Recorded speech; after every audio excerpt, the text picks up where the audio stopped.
I said that I never want to retire because I love research. And then I kind of shifted to, well, if money's not the determining factor in the position that I choose, then we can spend more time with family. We can travel more and be open to different opportunities so that maybe money is more of a tool rather than a requirement. And if I want to donate my time to work on some really awesome, amazing lifestyle research that maybe doesn't have much money in the budget to pay me, then I can choose to do that.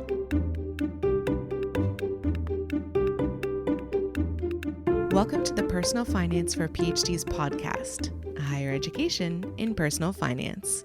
I'm your host, Dr. Emily Roberts. This is Season 7, Episode 10, and today my guest is Diandra from That Science Couple, a PhD student in nutrition at the University of Wisconsin at Madison. Diandra went straight from undergrad into a funded master's program, then worked for 6 years before starting a PhD program. She lists the career and financial advantages to working before embarking on a PhD, and the disadvantages. Diandra and her husband are currently pursuing slow financial independence while she is in her PhD program, and she gives excellent financial advice at the conclusion of the interview. This interview came about because I noticed That Science Couple tweeting about financial independence. I checked out Diandra and her husband's website and noticed that she is a PhD student, so I decided to invite her on the podcast. It turns out that Diandra is a longtime listener of this podcast. I literally did not know that until just before we started our interview. So I have a message for other longtime or short-time listeners, i.e. you. I am actively looking for interviewees right now. If you have personal finance knowledge or a skill that you want to teach through an interview, I would love to have you on. It's absolutely fine if you gain this knowledge or skill from personal experience, so don't shy away from volunteering because I use the word teach. Go to pfforphds.com/podcast to volunteer to be interviewed. Do not make me hunt you down on Twitter. Also, if you would like to hear me interview a particular person on the podcast and can help me make that connection, please send us both an email or tag us on Twitter. I'm actually looking for interviewees who can speak to 2 topics in particular. 1, the proper tax treatment of travel and research grants. 2, exactly what kinds of income-generating activities are and are not permissible on F1 and J1 visas. If you know a professional who works in either of those areas in the US, please email me that recommendation. I hope to feature many of you on this podcast. Without further ado, here's my interview with Diandra from That Science Couple. I have joining me on the podcast today, Diandra from That Science Couple, and I was so pleased to run across her and her brand on Twitter. That's where I found her, to find another science couple like me and my husband who are passionate about personal finance. So Diandra, it's a real pleasure to have you on today. Would you please introduce yourself a bit further to the listeners? Okay, thank you, Emily, for having me today. I'm a longtime listener of the podcast, actually listened before I got into my PhD program, so that was a bonus. And my name is Diandra, and I'm a second year PhD student at the University of Wisconsin-Madison in nutritional sciences. I have a master's in cell and molecular biology from Towson University, and before I started my PhD program, I worked in the industry from technician to scientist in the field of late-stage cancer diagnostics for 6 years. I've held 5 positions at 4 different companies over those 6 years and met my future husband, Brad, from That Science Couple, at one of them. Each move was growth and financially motivated, and I'd like to say that it all started with a simple 1% cost of living increase. Wow, okay. Very fascinating. So I heard in that description that you had a pretty big change in fields between what your master's was in, what you worked in industry, and then what your PhD is in. So maybe we'll get into a little bit why that happened. Because the topic that we're going to discuss today is that path that you took between your master's degree and your PhD, and what the advantages are of working for at least a year, 2 years, few years before you start a PhD program. The financial advantages, the career advantages. So let's dive into that. You obviously have experience in this area, but you've probably also observed peers as well. So what are the career advantages that you perceive for working for at least some period of time between the first round of training, whether that's undergrad, whether that's a master's, and then embarking on the PhD program? Mhm. All right. So one of the big career advantages that I noted was that you're able to test the waters. So you can gain experience before committing that 5 or more years to a program. And you can also determine what you don't want in a career rather than like focusing on what you wanted. So as you go through, you might identify different work environments that don't click with you, or ones that you like really do like, and that can help you channel your focus for your PhD program and what career you would want after that. You also are able to learn about the business side of things. You go through different phases to take a project from beginning to completion. You work in diverse teams. So I specifically had worked in several different companies, and that collaboration, either with inside my company or to other branches, was very valuable, I think, as well. It also trained me how to have proper documentation. So this is very useful for a PhD program. A lot of the beginning part of work for my program right now is all acquiring samples and making sure that we have good QC metrics and that we're starting from a level basis for all of our samples. And then also, I learned a realistic view on the cost of research. So I did a lot of ordering with my jobs, and then I could see what it would take to run the samples, how many times, what you needed for different replicates, and then including like the final like analysis cost as well at the end. So I think that was really important to get a realistic view of what a project I could propose in the future might cost.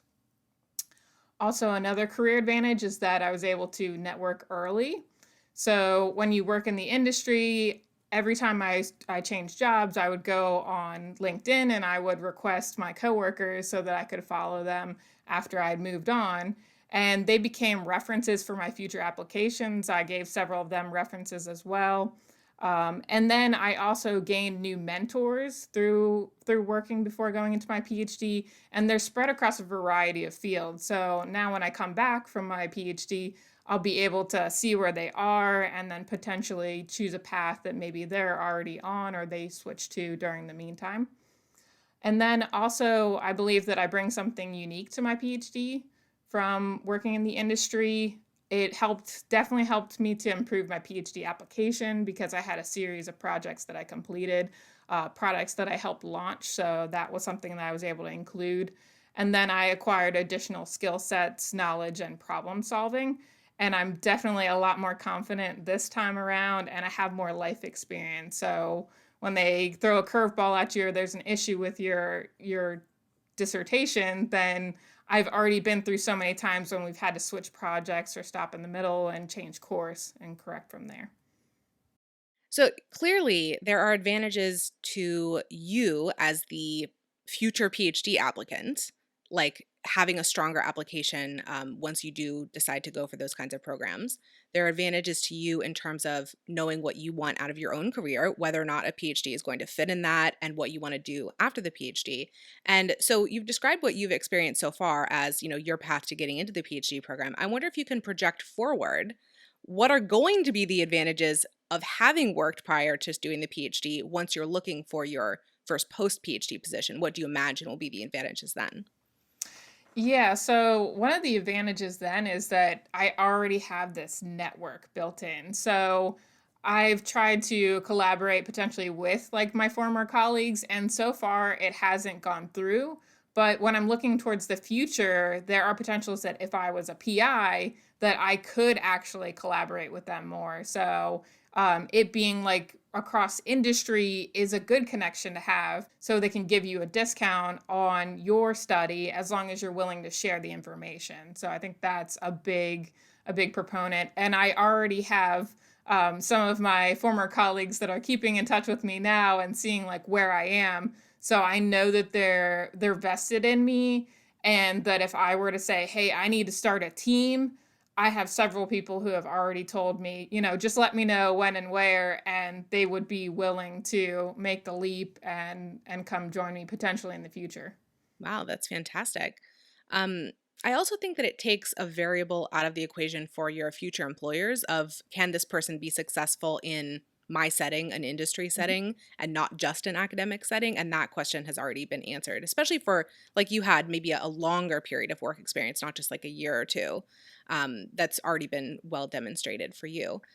Okay, so we've covered the career advantages. This is not a Hmm. career podcast. This is a financial podcast. So, Uh-huh. what are the financial advantages to working prior to starting a PhD program? Hmm. Okay, so this was a big one for us because it took a lot of thought into, why go back when I'm already established in my field, right? So it will make a big impact on you financially. And so I think the basis is just knowing what you're getting into, knowing that you're going to have a few years of low income, but you can weigh that versus the potential future gains. So originally, the program that I was thinking I wanted to go into would have given me a similar skill set and would not have provided any leverage upward in comparison to where I already was. But then in this past year, as I was developing and choosing which lab I wanted to go into, I was able to identify, like, look, this is a gap in my knowledge. This is a skill that I don't have. So if I add this, and it was a data analysis, so if I add data analysis, then I can be potentially location independent. I can also add this as like potentially a part-time job as well. So I could do research and then do data analysis on the side. So it's a side hustle potential as well. So it brought a lot of additional motivation to the PhD that I'm not going to just go out and make the same money that I was making before, but I can actually leverage that further in the future. Yeah, absolutely. I'm also thinking about, let's say traditional PhD student, straight out of undergrad, straight out of a master's degree, early 20s, not a lot of capital, maybe a lot of student loan debt. What were you able to do in your finances in those years when you worked that helped you once you transitioned into the PhD program? Mhm. Yeah, that's a great question. So, financially, I didn't have any student loan debt because my parents paid for my bachelor's degree, which was great. And then when I got my master's, I said, I'm only going to do it if they pay me to do it because I wasn't quite sold on the need for it yet. And it was just at a transition point where I had an opportunity to stay on as a master's student with my current research, my undergrad research. So it just kind of flowed right through, and I was able to get a TA position that covered it and then paid a small stipend. So I wasn't able to pay off any, credit card debt or things like that during that time. But once I started working, I was able to, um, over the years, level that out. So I had $5,000 of debt that I had to level out, and then Brad had also had some minor student loans that he was able to pay off during that time. So we go from a negative net worth of, 5, 10,000 to a positive net worth, and starting to open that 401k was a turning point for me because I had always started saving cash, and I had this number, this like specific amount that I could always get to in my bank account, and then something big would happen.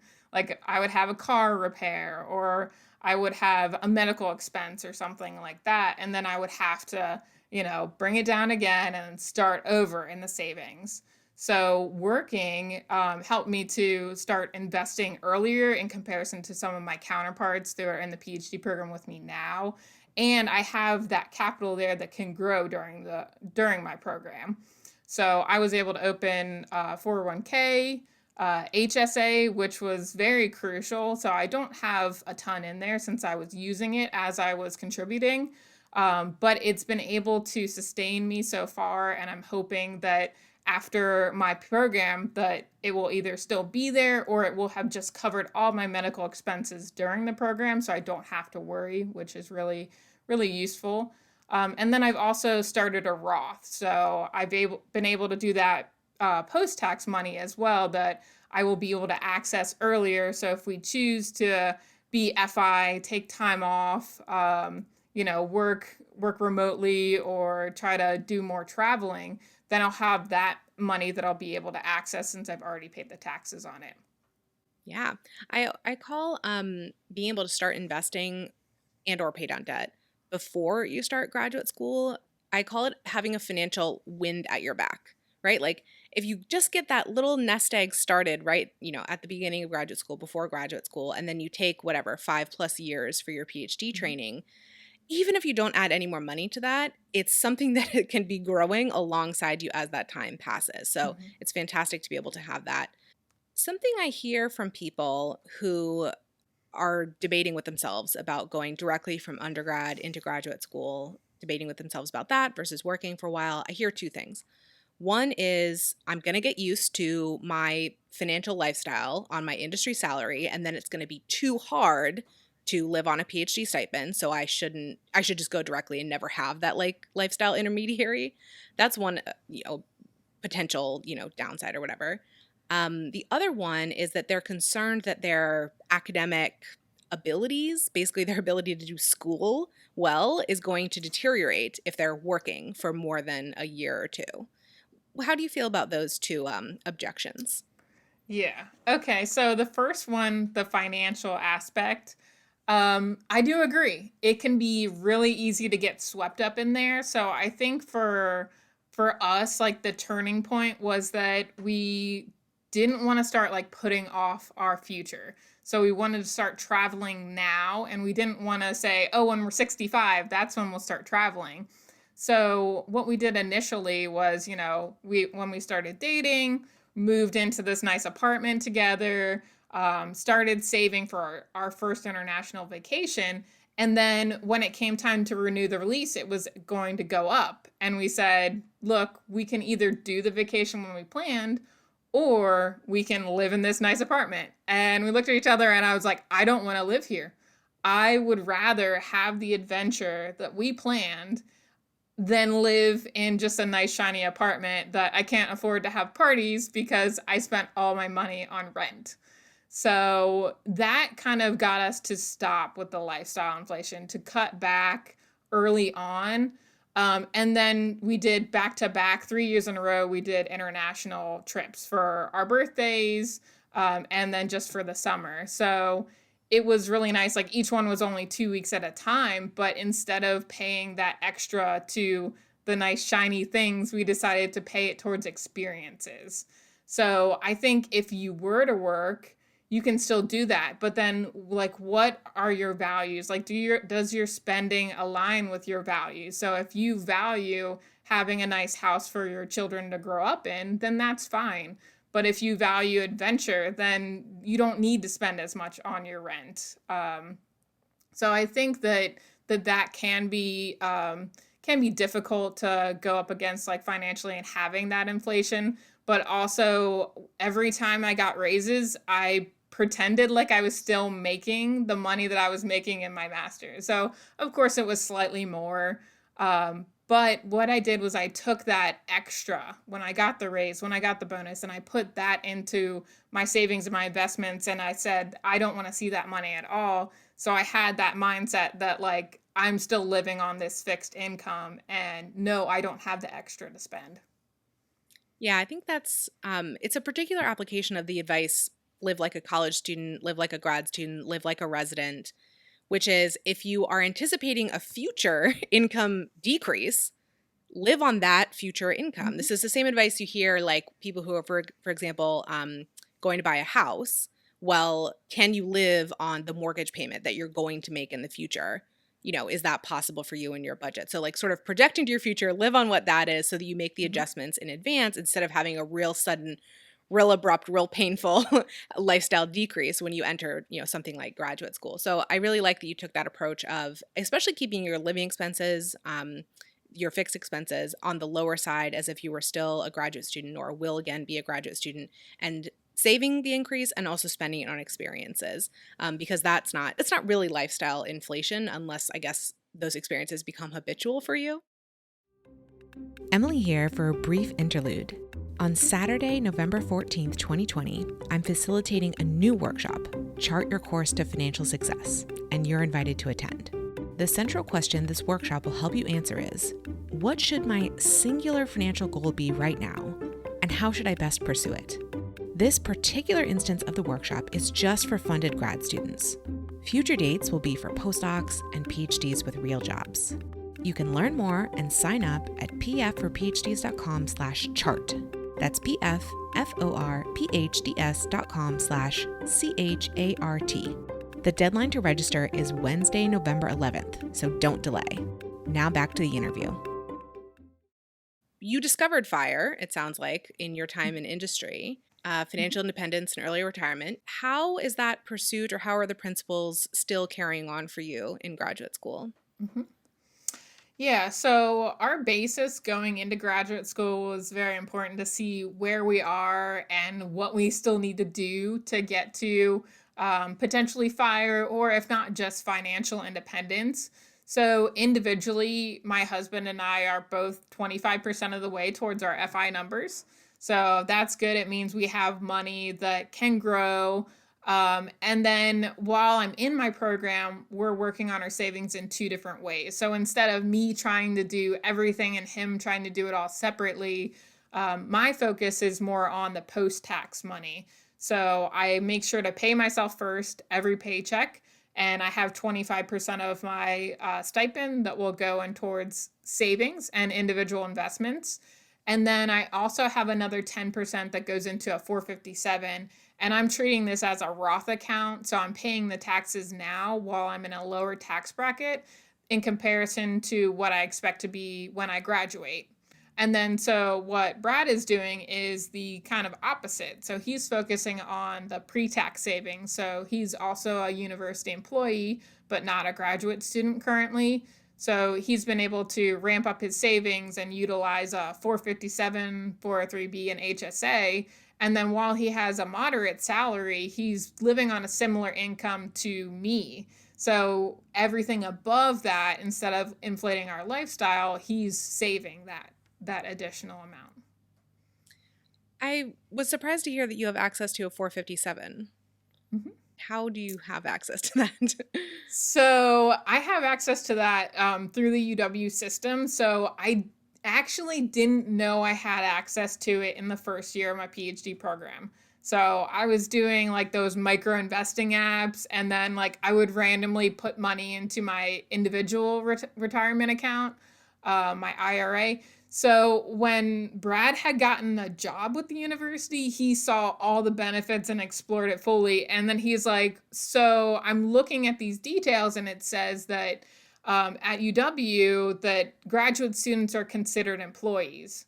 So since we have that label, we do have access to a 457. And I was able to go through and say, I could have it pre-tax or I could have it post-tax. But since I know that I want to work for a few years at least once I graduate, I'll be in a higher tax bracket then. And so I'd rather pay the taxes now. So the whole point of it is that maybe we can get together funds that the whole first 5 years when you become FI and you leave work it's really hard to access your funds. So if you do like a Roth conversion ladder, that takes 5 years. So my aim was, what can I do now to build that initial 5-year cash cushion? It sounds to me from the way you described that you and your husband either keep separate finances or like sort of track things kind of separately. Is that right? Yeah, so we don't have any joint accounts, but we do, send money back and forth to each other all the time. So we keep it separately, and it's good because then since we both did work around the same amount of time, that we have that money to grow, but we know that jointly, like if we're gonna go and buy a house, that we can pull from both accounts. So like the HSA, since we got married this year, he's going to switch over to a family plan. So I can't contribute to my HSA during my program, but he'll be able to contribute double. So it's separate, but we join them together. And like when we look at our numbers, we'll do both. So what do we individually and what do we combined have? Yeah, and I think it's also kind of a great, even though you're keeping separate finances, it sounds like your lifestyle level you've agreed on, and you're both living at this kind of grad student stipend-ish level and just doing a lot of saving above that. Because it sounded like you were saving 35 or maybe more % of your stipend income, which is very high, very impressive. You must be keeping your lifestyle expenses quite low. Yeah. So when we moved to Wisconsin from Maryland, actually, the last bonus that I got from my job paid for us to move across the country. So that was nice. It was just a net zero after that. Unfortunately, I didn't get to save any of it, but that was fine. So what we did when we moved here is we said, let's pick an apartment that we can afford on my stipend. since he was moving with me and for me, and he didn't have a position to start with here. So we just immediately said, what is the lowest that we can find? And then, like, can we go slightly above that? You want to live in a decent neighborhood, something that's safe. But we were just very lucky. We got an apartment sight unseen. But it was actually only slightly higher than our rent back in Maryland. So we were able to just like keep that nice low rent amount there. So that helped. And then one of the big things for us is that we do track all of our spending. We have a calendar. And so every day when we spend money, we have to write it on the calendar and then stare at it for the rest of the month. So it's more like, was that purchase worth your life hours? Because that's what you did. And now you have to admit it. So we're not like as stringent on what we spend, but like we always go into the grocery store with a budget. We say we're gonna spend $100 on all our groceries, and we put every item in there individually. So we know when we're hitting the cap, and if it's only $5 more, well, that's fine. But you don't want to blow your budget. Like if you just don't track it, then you can easily spend a lot more than you intended. Well, thank you. So actually have never heard that tip before of writing your spending on a calendar and then looking at it for a month. That's actually a really great one. I understand that you identify as being on a SlowFI track right now. And I actually wrote a post recently on the flavors of FI. So there's all these different versions of FI or FIRE, SlowFI being one of them. How do you describe SlowFI and yourself on that path? Yeah, so SlowFi is a term that was coined by the pioneers. And so they give like three big components. So they say it's like embracing your dreams. So working in positions that will motivate you to like add to the world, to give back. Also being more intentional. So instead of just I'm gonna work, work, work, work, work, you are in whatever you're doing, and that you're actually like focusing on it and it speaks to you. So your position, your ultimate career should give you energy rather than take energy away from you. So I thought that was really, really key for the SlowFi movement. And then it's also against that consumeristic kind of viewpoint of our country, where as you gain more money, then you just buy more things, and then more things means more upkeep, and being like environmentally conscious. So for us, we just want to focus on the journey. So I think of it as, what are you running towards instead of what are you running away from. So initially we didn't like our jobs, we weren't satisfied, so we wanted to just get to FI so that we could take a break. But actually it's really interesting with the pandemic right now that we've had glimpses of what life would be like if we were FI, because we were fully remote for a while and we made our own schedules, and it was interesting to see what do we choose to do with those extra hours. So finding that out now while we still have incomes is better than leaving your job entirely and then not knowing what you want to do. Because if you say, I want to sip mojitos on the beach, that's great, but how long is that going to last? So, I mean, for us, it was a really big shift when we met. I said that I never want to retire because I love research. And then I kind of shifted to, well, if money's not the determining factor in the position that I choose, then we can spend more time with family.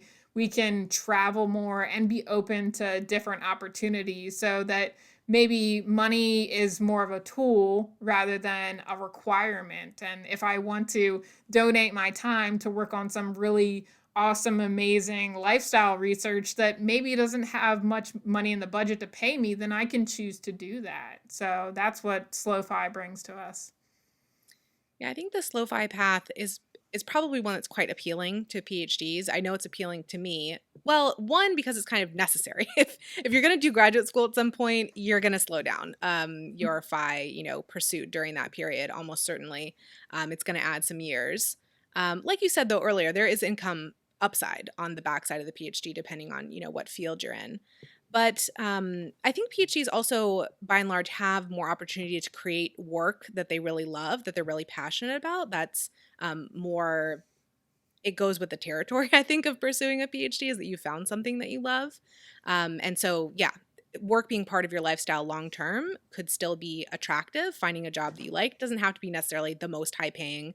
Again, you don't go into research if you want to be paid super, super, Mhm. super well. You are talented enough to do other things if that's your, your primary motivation. So yeah, I think the SlowFi pursuit goes along very, very well with a lot of things that are common personality wise to academics. So, Diandra, as we wrap up here, would you please tell us your best financial advice for another early career PhD? Sure. My best financial advice would be to fight lifestyle inflation and determine your value of enough early on. So, this will be easier than trying to cut back, but instead use your bonuses or raises to supercharge your investments and move you along the path to financial independence. So, you've used language a couple times in this interview that I have recognized as being from Your Money or Your Life, which I am currently reading. Would you recommend that book, or how has that book shaped your journey? Yes, Vicki Robbins is amazing. I would highly recommend Your Money of Your Life. She's the one that talks about calculating your life hours, and so how much money you make, and then how many hours does it take for that. So when I was working at the startup company, I was driving an hour and a half down to the company and an hour and a half back. So it was 3 hours. So instead of saying I had an 8 hour day, I would have to say that I had an 11-hour day. And then I needed time to wind down. So it turned into a 12-hour day. And then I had car maintenance. So then the money that I got paid per hour started getting ticked off because of all these additional costs that I didn't think of initially, because you think of your hourly rate is one flat rate. But I would highly recommend it if you want to get more context and see that is your job really paying you what you think it is, or are you trading too many of your life hours for that paycheck? Yeah, absolutely. Thank you so much for that recommendation. And finally, tell us a little bit more about that science couple and what you're doing with the blog. All right. So that Science Couple is a blog between Brad and I.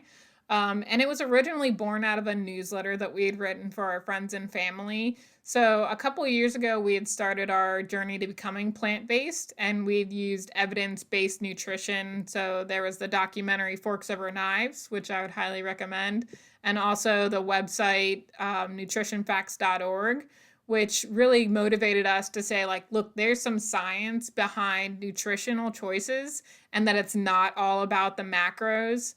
So we had noted that a lot of our friends and family didn't understand the nitty-gritty details of this, and we wanted to start breaking down those complex ideas and topics into more relatable terms.